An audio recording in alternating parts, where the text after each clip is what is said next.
Okay, so in this video, I will essentially talk about Lab 3 Experiment 2. I'm going to talk about the code in this section.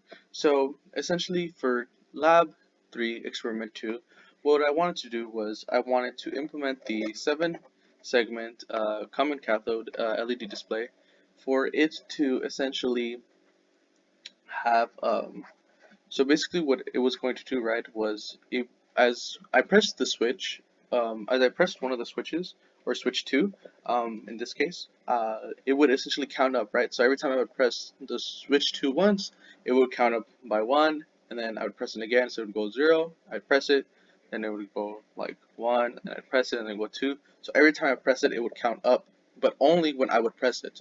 Now when I would hold it, it will not, I repeat, it will not count up. It's until I pressed and released, that's when it will count up by 1.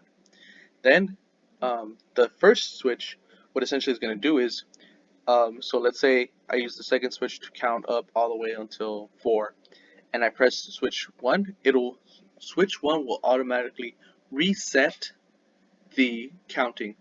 So again, to reiterate, switch 2 is going to essentially increase the value, right, going up by 1 every time, and then switch 1 will essentially reset that value back down to 0. So now let's look at that in our code.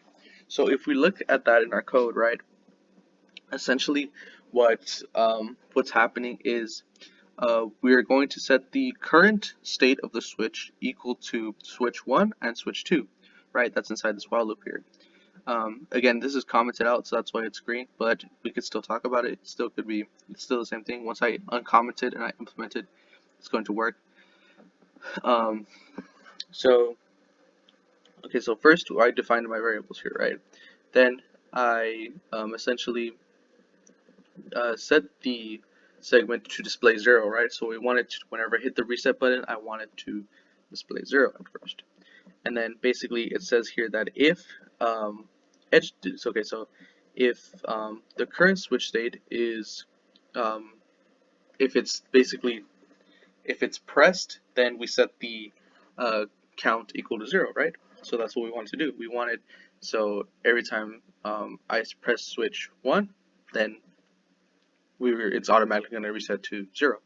And then I have this else if statement, which basically says that, which is based on edge detection, in which is saying that if the previous state of switch 1 is true and the current state of switch 2 is false, then we're going to implement the count by 1. So basically, this segment of code here, lines 106 through 107, is basically going to be for switch 1, which again is when I press it, it's going to reset. And this else if statement here from lines 108 to 109, it's basically going to allow it so that every time I press the button for switch 2, it's going to increase by a value of 1, and then again we just update the previous switch state, and essentially this 7 segment count is going to display whatever the count is, right? So if the count is, again, if it's pressed, then we have to count this, it's going to reset to 0, right? So it's going to go back to 0. And then if edge detection occurs, then it's going to count up to 1, and it's going to have a 20 millisecond delay. So now that I kind of explained my code, or I went in a little bit more in depth about my code, let's look at the results and let's see what actually occurs. Oh, and something to mention is basically the setup was similar to experiment 1. So again, like all the defining the variables and stuff, that's exactly the same thing. So this is just the code for experiment number 2.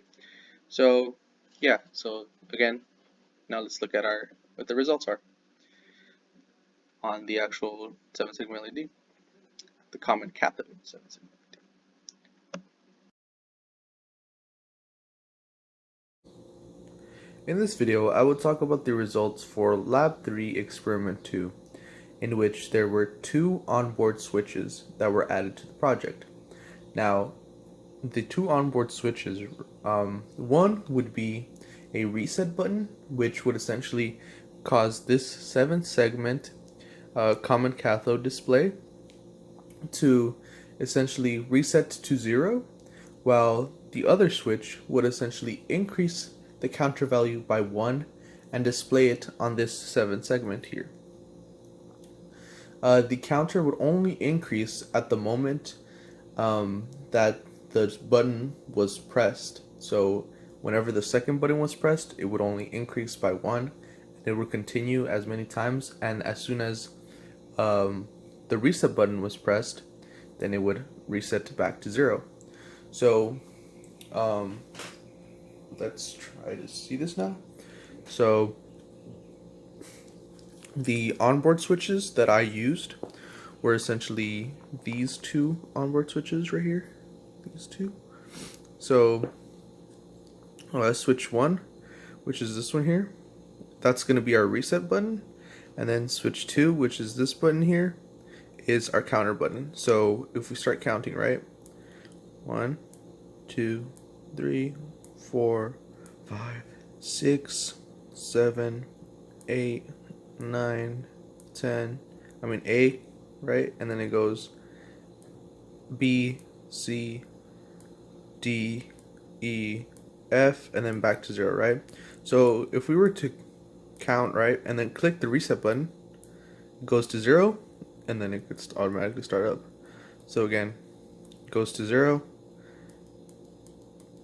can be counted upwards, and then the switch, as soon as we press switch 1, it resets. So yeah, that's pretty much it.